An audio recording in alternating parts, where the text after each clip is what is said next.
If you had to live somewhere in Azeroth, where would it be? For me, it would be Mulgore, one of the comfiest zones in WoW that is genuinely beautiful and has a chill vibe to it that I don't think is matched anywhere else in the game. But what are the details that makes the starting zone in WoW so magical? In this video I will go into the vibes of the comfiest zone in WoW. Now, despite the Tauren starting zone being one of the comfiest places, it's kind of a shame that in classic WoW not many people played Tauren. The majority played Orc or Undead, not many actually got to experience Mulgore as it was. Which is kind of a shame because this place is really beautiful. Now, as you can see, Mulgore is extremely bright. The vibe of this place definitely changes at night, but during the day this place is super vibrant. I think it's probably the most vibrant zone in WoW, at least in classic WoW. This place is based on the American plains, and a lot of the art style that you see in this zone has a Native American vibe to it. Everything is either made out of some animal, sourced from nature, and there's not much in the way of high fantasy. The quests in Mulgore are also in line with this theme. A lot of the quests you go on are simple things like taking care of some wildlife, bringing back some trophies from animals, or even something as mundane as taking a water pitcher to the chief of a village. The questing in Mulgore is very low key, and I think that's kind of the charm of this place. In Cataclysm this was really changed.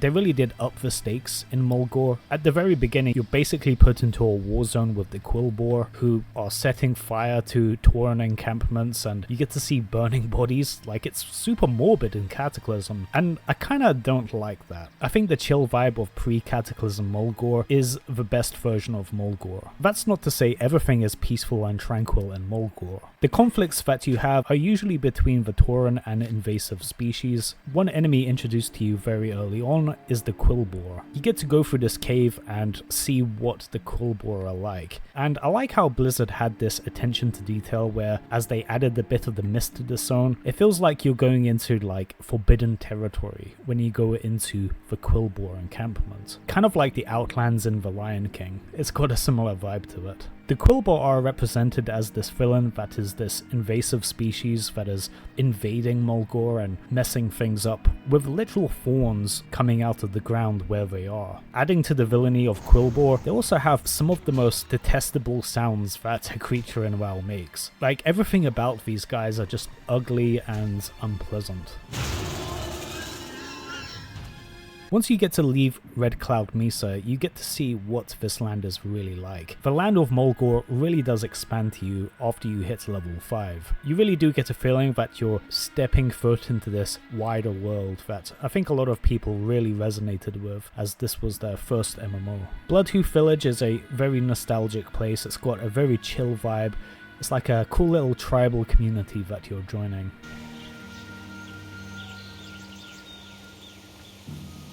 The interesting thing with the Tauren is that their kind of ideology and worldview is represented in the quests that you do. All the quests you do are kind of in line with how a Tauren would think and behave. You're basically an environmental activist, trying to deal with some of the environmental blights that are invading your land, like the Venture Co. Company, the Quillboar, and so on, as well as do some basic hunting quests. In general, you could pretty much summarize the Tauren as the species of environmental activists if they had high testosterone. One of the cooler animals that you get to see is called a Kodo, and they're quite interesting to look at. You get a glimpse of these as mounts in Bloodhoof Village, but also you get to see some wild Kodo roaming around Mulgore. A cool effect is how the screen shakes when they walk past, and also they're quite high level, which I kinda like when Blizzard were putting mobs into the game that were too high a level for the time that you encounter them. If you dare to pick a fight with one of the Kodo here, you're probably going to get sent to the Shadow Realm, as they are in the level 10 range. A fun piece of trivia about Tauren is that they used to have a racial in the beta version of WoW called Plains Running. This was really fascinating, as this racial basically allowed them to run at an epic mount speed, which was unlockable at level 40. What's kind of bizarre is that this is basically a 100% speed mount, but it has a 10-second cast time, which is kind of nuts. The idea of Tauren running around at such insane speeds is kind of goofy, but hey, that's what Blizzard intended for them at the start. Obviously they came to their senses and realized that they couldn't really account for the balance of that. Most underrated cities in WoW has to be Thunderbluff. I absolutely love this zone, and it looks absolutely amazing when you look at it as you approach it in Mulgore. It truly does look larger than life, as if this is like some sort of painting or artwork, but this is something you see in game. It always impresses me how such an old client of Classic WoW can produce such cool sites like this. Despite Classic WoW back in the day having a hard drive requirement of an average Call of Duty balance patch, they really did quite a lot considering the limitations at the time.